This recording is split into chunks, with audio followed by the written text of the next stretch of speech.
Pupunta po ako sa Malacanang at nire-request ko po dagdagan ang budget para sa state colleges. Kasi napakahirap po. Ang turing sa UP, state college, state university, it means na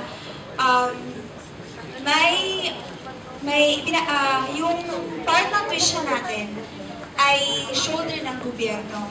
Eh bakit ang mahal-mahal ng tuition natin? Eh bakit ang mahal ng dorm? May mga lab fee na additional. Yun. And then, ipapa-widen ko rin yung ruta ng jeep. Kasi ang hirap pumunta ng EOD. Hirap pumunta ng EOD. Lalo na pag malayo pa yung isang building mo. Tapos konti na lang ng time mo. So, yun. And,